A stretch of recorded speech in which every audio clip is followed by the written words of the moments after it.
வணக்கம் நண்பர்களே, இது தமிழ் நண்பன் ஷார்ட்கட் சேனல். இப்போ நம்ம பார்க்க போகிறது மெட்ராஸ் ஹைகோர்ட் ரிசல்ட் சம்மந்தமான தகவல் தான். ஸோ மார்னிங்லேருந்து இந்த வெப்சைட் லிங்க் எடுத்திருந்தாங்க.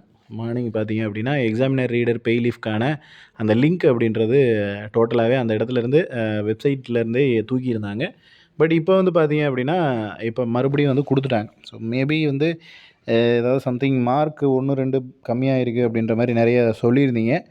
அதை எதுவும் சேஞ்சஸ் பண்ணியிருக்காங்களா, என்ன ஏதுன்றது தெரியல. மறுபடியும் உங்களுடைய மதிப்பெண்களை செக் பண்ணிக்கிங்க. அதுதான் வருதா, இல்லை வேறு ஏதாவது சேஞ்சஸ் அப்படின்ற மாதிரி இருக்கா என்ன அப்படின்றத செக் பண்ணி பார்த்துக்குங்க.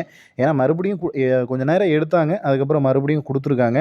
என்ன ரீசன் அப்படின்றது தெரியல. ஏன்னா இப்போ ஒரு 5 பேருக்கோ 10 பேருக்கோ சேஞ்ச் ஆகிருக்குன்னு வச்சுக்கிங்க, அதை நம்ம கண்டுபிடிச்சி சொல்ல முடியாது. அதனால் முடிஞ்ச வரைக்கும் உங்களுடைய மதிப்பெண்களில் எதுவும் சேஞ்ச் இருக்கா என்ன அப்படின்றத செக் பண்ணிவிட்டு சொல்லிடுங்க. ஏன்னா இப்போ கரெக்டாக பார்த்தீங்க அப்படின்னா 1, 2, 3, 4வது லைன் இதில் தான் அதை எடுத்திருந்தாங்க.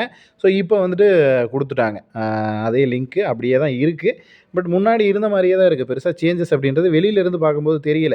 மேபி நீங்கள் உள்ளே போய்ட்டு உங்கள் register number, date of birth எல்லாமே போட்டு சப்மிட் கொடுத்து பாருங்கள். ஏதாவது இதில் சேஞ்சஸ் அப்படின்றது மார்க்கில் மதிப்பெண்களில் சேஞ்சஸ் இருக்கா அப்படின்றது, இல்லை வெப்சைட்டை அப்கிரேட் பண்ணுறதுக்காக எதுவும் பண்ணியிருக்காங்களா என்ன அப்படின்றது தெரியல.